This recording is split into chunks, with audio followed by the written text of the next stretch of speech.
Welcome to TSC Masterclass of Lower Secondary Level English. In this video, I am going to present Section B Unit 7 Reading and Writing in English. 7.1 Reading for Comprehension and Reading Habit. 7.2 Essentials in Reading and Writing Process. 7.3 Writing Stories and Essays. 7.4 Writing Letters and Emails. 7.1 Reading for Comprehension. Reading is the active process of making meaning from written or printed symbols and scripts. It is the fundamental and essential skill for academic success and lifelong learning. It mainly consists of two components: word recognition. Comprehension. 1. Word recognition. Word recognition is the ability to identify and decode words quickly and accurately. This component of reading involves several sub-skills: phonemic awareness and phonics, decoding and sight words, fluency, etc. 2. Comprehension. Comprehension is the ability to understand, interpret, and draw meaning from text. Reading for comprehension involves actively engaging with a text to understand its meaning, structure, and differences. Reading for comprehension. Reading for comprehension involves several key processes: vocabulary knowledge, background knowledge, literal comprehension, critical comprehension, etc. It requires more than just reading the words. It involves critical thinking and the ability to grasp the underlying ideas, themes, and arguments presented in the text. 3 phases of reading. 1. Pre-reading phase. The pre-reading phase is designed to prepare students for the text they are about to read. The goal is to activate prior knowledge, build interest, and set a purpose for reading. This phase includes activating prior knowledge, predicting content, setting a purpose for reading, etc. 2. While reading phase. The while reading phase involves guiding students as they interact with the text. The focus is on helping students decode, comprehend, and engage with the material. This phase includes guided reading, annotating and note-taking, questioning and monitoring comprehension, etc. 3. Post-reading phase. The post-reading phase focuses on reinforcing comprehension, extending learning, and encouraging students to reflect on the text. This phase includes summarizing, discussion and reflection, extended activities, projects or creative writing tasks, assessment, etc. Kinds of reading. Silent reading. It is also called library reading. It is primarily done for comprehension, interpretation, and critical analysis. Loud reading. It is also known as reading aloud, which involves reading text out loud, either to oneself or to an audience. Rapid reading. It is also called fast or speed reading. It is designed to improve the ability to read quickly without significantly compromising comprehension. It is particularly useful in academic and professional settings. Interactive reading, engaging with a text through discussions, questions, and annotations. Digital reading, reading text on electronic devices such as computers, tablets, and e-readers. Critical reading. Academic reading. Functional reading. Scanning versus skimming reading. Scanning reading is about finding specific information quickly, while skimming reading is about getting a general sense of the text's content. The purpose of scanning is to find specific information or details within a text. However, the purpose of skimming is to get a general overview or gist of the content. The focus is narrow in scanning, whereas the focus is on understanding the overall message in skimming reading. Scanning is faster than skimming, while skimming is slower than scanning.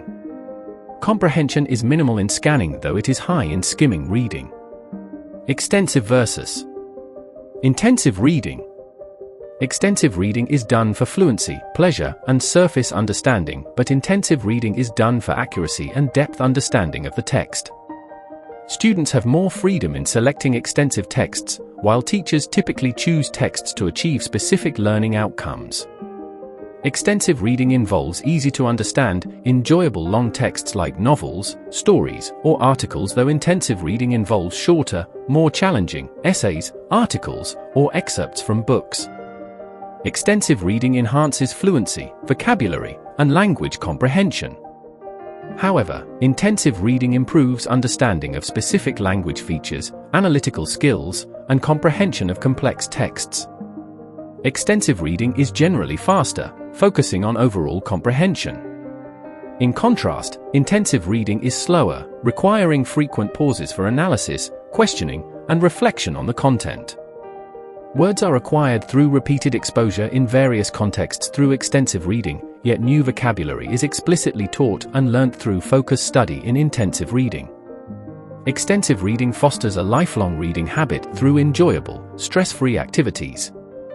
However, intensive reading promotes critical thinking, deeper engagement, class discussions, and collaborative analysis. Reading habit. Reading habit refers to the regular practice of reading as a part of one's daily routine. Developing a reading habit is crucial for personal growth, intellectual development, and lifelong learning.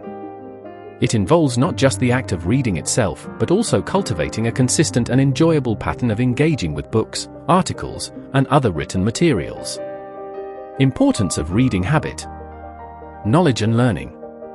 Mental stimulation. Vocabulary expansion. Improved focus and concentration. Stress reduction. Critical thinking and analytical skills. Empathy and understanding. Better writing skills. Cultivate reading habit. Start small. Set goals. Choose enjoyable material. Create a reading environment. Use technology wisely. Limit distractions. Be patient and persistent. 7.2 Essentials in reading process. The reading process involves several essential components that work together to enable effective reading and comprehension. These essentials form the foundation of reading skills and are crucial for understanding and interacting with text. 1. Pre-reading. Activation of prior knowledge. Setting a purpose. Previewing the text. 2. Decoding. Phonemic awareness. Phonics, relationship between letters and sounds. 3. Vocabulary. Word recognition. Context clues of words. 4. Fluency. Reading with speed and accuracy. Expression and prosody. 5. Comprehension. Literal comprehension. Inferential comprehension. Critical comprehension. 6. Reading strategies. Predicting. Questioning. Visualizing. Summarizing. Connecting. 7. Post-reading. Reflection. Discussion. Application. 8. Motivation and engagement. Interest in the material. Reading environment. Essentials in writing process. The writing process is a structured approach and rigorous mental activity that involves several key stages. It depends on regular writing practice. Each stage is essential to producing clear, coherent, and well-organized writing. 1. Planning and pre-writing. Generate ideas, topics, and content for writing. This is thinking, discussing, finding focus, and deciding stage. It is the act of figuring out how to get from here to there. 2. Drafting. Once the ideas are gathered at the planning stage, the first draft is prepared here. It is the first stage of the writing process. That the students generate and organize the ideas into their papers. Students create a clear structure with an introduction that presents the topic, a body that develops the main ideas, and a conclusion that summarizes the key points. 3. Revising. Revising means restructuring, reconstructing the content. It is about adding better words and phrases and removing the unnecessary words in writing. Internal and external content revision. Structure and organization. Clarity and style. Revision operations such as deletion, substitution, and reordering of ideas. 4. Editing. Editing operations can be done at word level, sentence level, paragraph level, text level. The following key aspects should be edited: language and style, grammar and syntax, word choice and vocabulary, consistency, technical accuracy and readability. Developmental stages of writing: 1. Copying. 2. Dictation. 3. Reproduction. 4. Guided writing. 5. Free writing. Summarized 1 is controlled writing, guided writing, and free writing. 7.3. Writing stories. Writing stories involves creativity, imagination, and the application of key narrative techniques. Whether you're writing fiction or non-fiction, the process of crafting a compelling story involves several steps and essential elements. 7.3. Teaching writing stories. 1. Introduce the concept of a story. Use simple language and examples that are familiar to the students, such as fairy tales or stories from picture books. Discuss the basic idea of beginning, middle, and end, emphasizing how a story starts, what happens, and how it finishes. Begin by explaining the key elements of a story: characters, setting, plot, conflict, and resolution. Use examples from well-known simple stories or books that the students are familiar with. This can be done through discussion or a worksheet. 2. Simplify the writing process. Use simple story templates where students can fill in the blanks, such as: Once upon a time, there was a.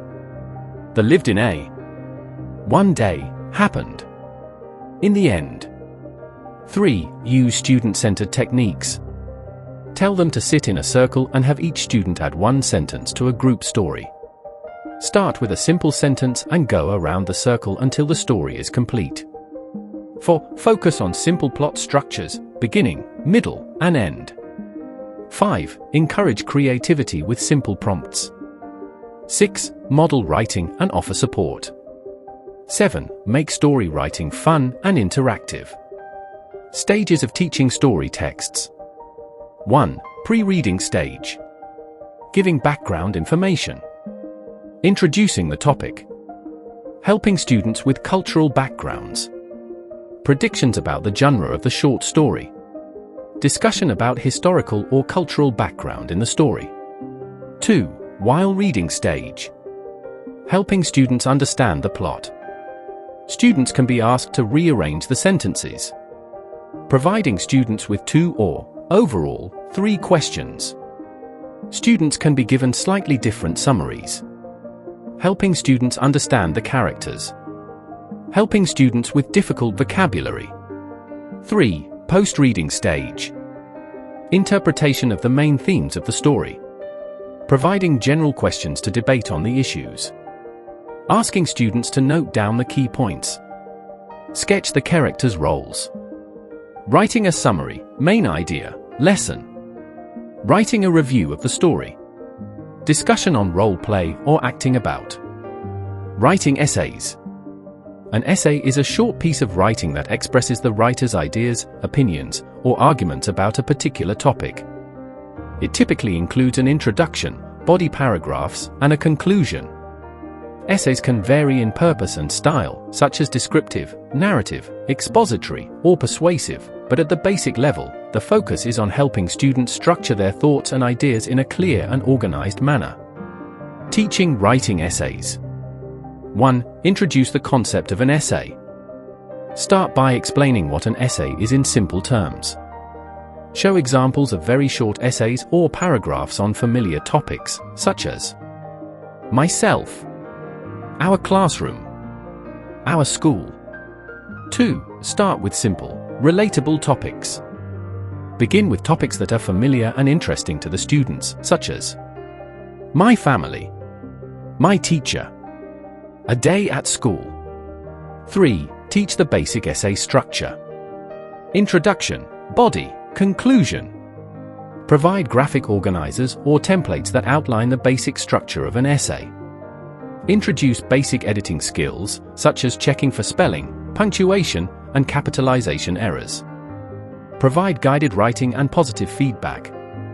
use paragraph planners that help students organize their thoughts within each paragraph.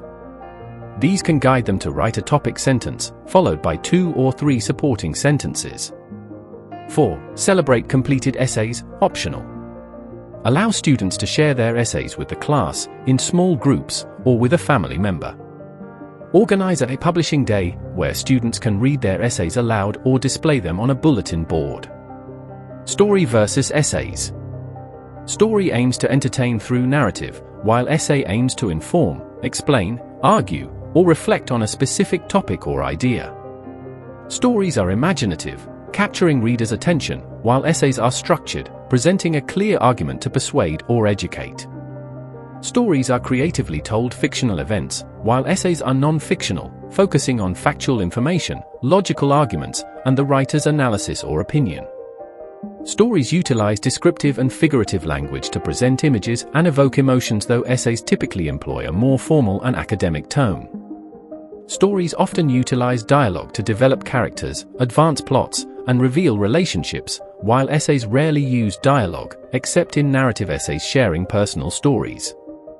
Stories can vary greatly in length. Essays are generally shorter than stories. Stories can be told from various points of view, such as first person, second person, and third person. In contrast, essays are usually written in the first person or third person. 7.4 Writing letters. A letter is a piece of written document about all that you want to say to a person away from you. A letter carries one's message for another person to read and thus takes the place of a talk. There are ordinarily 3 kinds of letters: personal or private letters, business and formal letters, social letters and notes of invitation. Parts of personal letter. 1. Heading. The first part is called the heading. It includes the writer's complete address and the date that the letter was written. It can be written right or left side of the letter, such as 2. Salutation. The second part of a personal letter is called the salutation. The salutation is the opening greeting in any letter. Generally, we start the salutation with comma as "Dear Sir," "Dear Ma'am." 3. Body. The third part of a personal letter is called the body. The body is the letter part of the letter. It includes all of the writer's thoughts organized into paragraphs. In a letter, indentation is not required. However, in other writings, it is important to remember to indent. Dear Sir. For ending of the letter, the fourth part of the letter is called closing or ending. It is written at the end of the letter in a separate paragraph. It consists of 1 or 2 sentences. The following are the ways of ending the letters. I'm looking forward to hearing from you soon. I look forward to seeing you soon. I hope to hear from you very soon. I hope you will write or visit me soon. Please pass on or convey my best regards to your parents and love to your brother or sister. Please pass on or convey my kindest regards to, and best wishes to, etc. 5. The subscription. After the ending, the subscription is written. It shows respect, affection, and other feelings the writer wants to express. It begins with a capital letter and may be placed on the right or left-hand side of the page at the end of the body of the letter. These are the expressions used for subscriptions. Yours affectionately. Yours faithfully. Your affectionate loving son's fatherly mother aunt. Yours sincerely, sincerely yours, etc. Writing emails. Email writing is the process of composing, sending, receiving, and replying to electronic messages through an email platform or service. Unlike traditional letters, emails are delivered almost instantaneously over the internet, making them a fast and efficient way to communicate. Key elements of writing emails. 1. Subject line. A brief summary of the email's content. It helps the recipient understand the purpose of the email at a glance. Example, meeting reminder for Monday, or question about homework assignment. 2. Greeting. The opening of the email addresses the recipient. It can be formal or informal, depending on the context. Example, Dear Mr. Thapar, formal, or Hi Milan, informal. 3. Body. The main content of the email. This is where you convey your message, request, or information. Should be clear, concise, and to the point. Example, I am writing to confirm our meeting scheduled for Monday at 10 a.m. Please let me know if this time works for you. For closing, a polite way to end the email. Examples include sincerely, best regards, or thank you. 5. Signature. The sender's name, and possibly additional information like a title, contact details, or a formal signature block in professional emails. Example, best regards, your name. Importance of writing emails. Speed and efficiency. Emails are delivered almost instantly and can be sent to multiple recipients at once. Global reach. Emails can be sent to anyone, anywhere in the world, making them an ideal form of communication for global interactions. Documentation. Emails provide a written record of communication, which can be referred back to if needed. Formality and flexibility. Emails can be both formal, for professional or academic settings, or informal, for personal communication. Uses of email writing. 1. Personal communication. Keeping in touch with friends and family. Sending invitations, thank you notes, or casual messages. 2. Educational purposes. Students communicate with teachers. Submitting assignments or requesting information. 3. Professional communication. Communicating with colleagues, clients, or business partners. Sending job applications, official documents, or meeting requests. The end.